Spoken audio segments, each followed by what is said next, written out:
তো ভাই আমার রিয়াল মাদ্রিদ ভিলারিয়ালের এগেনস্টে 2-0 জিতছে এবং যে দুইটা গোল দিছে ওই দুইটা হচ্ছে আমার কিলিয়ান এমবাপ্পে, চিলিয়ান মরফি দুইটা গোলটা দিছে এবং একটা হচ্ছে পেনাল্টি এবং একটা হচ্ছে খুব সুন্দর একটা ফিনিশ ছিল যেটা আহ, যেটা খুব সুন্দর ফিনিশ ছিল কিলিয়ান এমবাপ্পের এবং একটা হচ্ছে পেনাল্টিটা ছিল পানেনকা পেনাল্টি। সো এই পেনাল্টিতে পড়ে আসি।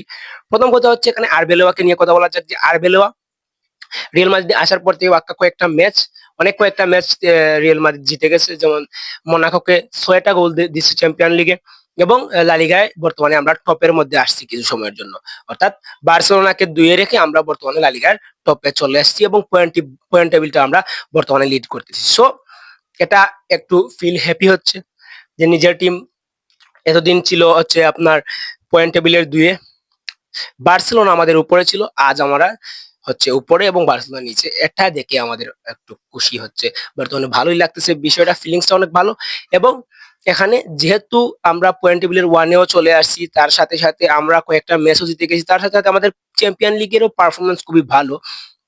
তাহলে এখানে মেইন বিষয় হচ্ছে আরবেলোয়া কোন ধরনের স্ট্র্যাটেজি নিয়ে বর্তমানে মাদ্রিদকে হচ্ছে খেলাইতেছে, এই বিষয়গুলো নিয়ে কথা বলা উচিত। সো মাদ্রিদকে যে আগের মাদ্রিদ যে সব থেকে বেশি সাকসেসফুল যে স্ট্র্যাটেজিতে ছিল এবং বিভিন্ন কোচ যেটা করে গেছেন মাদ্রিদে, আপনি হোসে মরিনিও বলেন বা আপনি কার্লো অ্যানচেলত্তি বলেন, ঠিক একই কাজ আমাদের আরবেলোয়া বাইও করার চেষ্টা করতেছেন এবং সেটা সাকসেসফুল হচ্ছে কোনো না কোনো ভাবে দেখা যাচ্ছে। আমরা যেভাবে আমরা চ্যাম্পিয়ন লিগ এবং লা লিগায় বর্তমানে আমরা খেলতেছি। সো আমরা জানি আমরা কোপা দেল রে স্প্যানিশ সুপার কাপ থেকে আমরা বের হয়ে গেছি, কিন্তু এখন আমাদের কাছে ফোকাস আছে, আমরা চ্যাম্পিয়ন লিগে ফোকাস করব প্লাস আমরা লা লিগাতে খুব ভালোভাবে ফোকাস করব।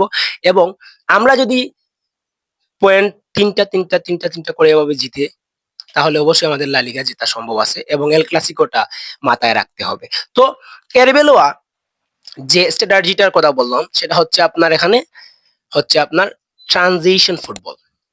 ট্রানজিশন ফুটবল কি ভাই? কাউন্টার অ্যাটাক, যতটুকু হয় ফাস্ট কাউন্টার অ্যাটাক, এবং আমরা এটা করতেছি। সো আমরা কিন্তু এটাই আমরা সাকসেসফুল হবো এই জায়গায় কাউন্টার অ্যাটাকে, ফাস্ট কাউন্টার অ্যাটাকে। কারণ কি? কারণ কয়েকটা পয়েন্ট আছে এখানে। প্রথম পয়েন্ট হচ্ছে ফাস্ট কাউন্টার অ্যাটাক বা আপনি ট্রানজিশন ফুটবল যদি খেলেন, তাহলে আপনার প্রথমে নজর দিতে হবে আপনার ডিফেন্ড কেমন আছে। আপনি কাউন্টার অ্যাটাক খেলতে চাইলে আপনার ডিফেন্ডকে আগে হচ্ছে মোস্ট ইম্পর্টেন্ট বিষয়। কারণ অপোনেন্টকে আপনি প্রেস করতে দিতে হবে এবং প্রেস যদি তাদেরকে ইনভাইট করেন যে তোমরা এসে আমাদের প্রেস করো, তখন হচ্ছে বিষয়টা হচ্ছে আপনার, বা তোমরা বিল্ড আপ প্লে করো বা তোমাদেরকে অপোনেন্টকে আমরা স্পেস দিব খেলার জন্য, আমাদের আমাদের হাফের মধ্যে বা আমাদের ফার্স্ট থার্ডের মধ্যে আমরা খেলতে দিব অপোনেন্টকে। সো এটা হচ্ছে একটা স্ট্র্যাটেজি হচ্ছে কাউন্টার অ্যাটাকের বা ট্রানজিশন ফুটবলের। তো তার জন্য আমাদের ডিফেন্ডটাকে আমাদের হচ্ছে ভরসা করতে হবে। সো এখানে মেইন বিষয় হচ্ছে কি, আমাদের ডিফেন্সে আমরা দেখতে পাচ্ছি যে আমরা ভরসা করতে পারবো। প্রথম হচ্ছে কর্তুয়াকে নিয়ে বলি। কর্তুয়ার যে মাস্টার ক্লাস সেভ, আমরা অনেক গেমে কর্তুয়ার কারণেই বেঁচে যাই, আমরা জিতে যাই কর্তুয়ার কারণে, নয়তো আমরা অনেক গেমে অনেক গোল কনসিড করতে পারতাম। শুধু কর্তুয়ার কারণে কিন্তু আমরা বেঁচে যাই, তো কর্তুয়ার কাছে আমরা ভরসা রাখতে পারি।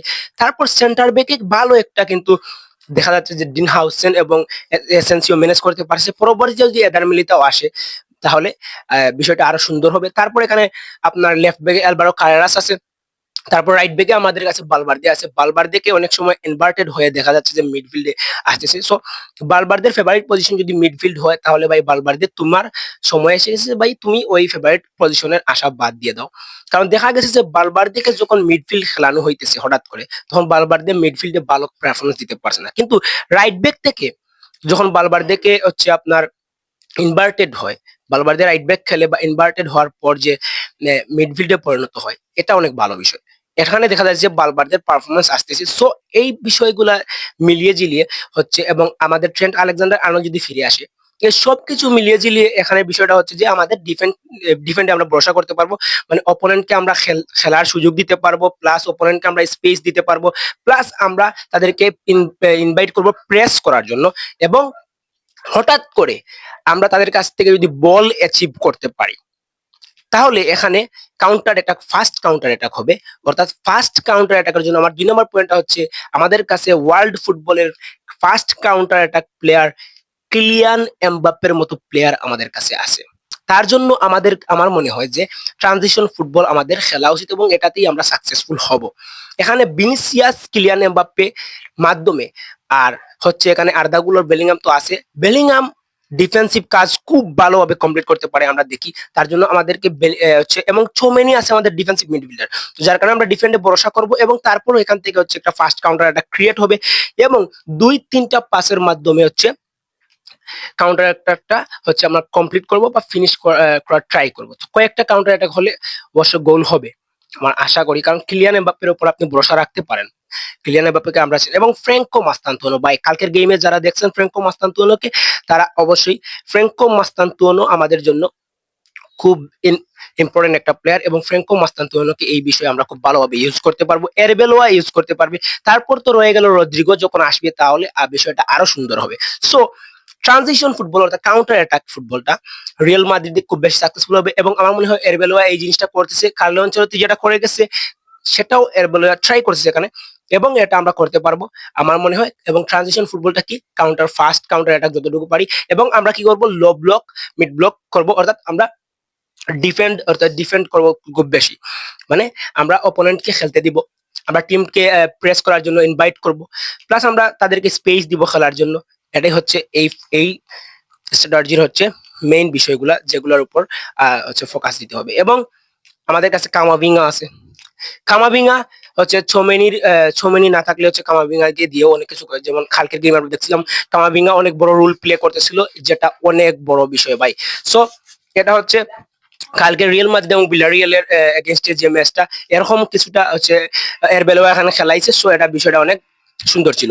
তারপর আমরা যদি বলি প্রিমিয়ার লিগের কিছু কথা নিয়ে এখানে বলা যায়, লিভারপুল আবার হারছে, পয়েন্ট ড্রপ করে তিনটা, তাও ব্রানমাউথের সাথে, যেখানে তিনটা গোল কনসিড করছে লিভারপুল এবং কোনো না কোনো ভাবে এখানে কিন্তু আর্নে স্লটকে হচ্ছে এখানে তাদের চাকরি নিয়ে হয়তো টানাটানি শুরু হয়ে যাবে আর্নে স্লট, কারণ এখানে লিভারপুল হয়তো নিউ কোচ অ্যাপয়েন্ট করার জন্য এখন রেডি হয়ে যাচ্ছে, কারণ এখানে তাদের সিজনটা খুবই খারাপ যাচ্ছে এবং সিজনটা তাদের ডাউনফলটা এতটা হয়ে যাচ্ছে যে এটা কিন্তু ম্যানেজমেন্ট বা আপনি বলেন যে ওনারশিপের সাইডে যারা আছে তারা কিন্তু এখন এই বিষয়টা নিয়ে চিন্তিত হতেই হবে। আপনি কত ভরসা করবেন, আপনার ঠিক আছে আপনি আপনার কোচের প্রতি লয়াল থাকেন আপনি, কিন্তু বর্তমানে তো আর লয়াল থাকলে হবে না।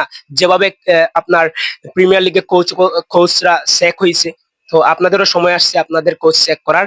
আমার মনে হয় পার্সোনালি সো লিভারপুলের ডাউনফলটা কারা কারা এনজয় করছেন অবশ্যই কমেন্টে জানাবেন এবং সাবস্ক্রাইব করবেন ভাই। এবং রিয়াল মাদ্রিদের কাউন্টার অ্যাটাক ফুটবল আরো কত সুন্দর হবে এই বিষয়টা সম্পর্কে আপনাদের কিছু মত চাচ্ছি, কমেন্টে বলবেন এবং সাবস্ক্রাইব করবেন। Thank you.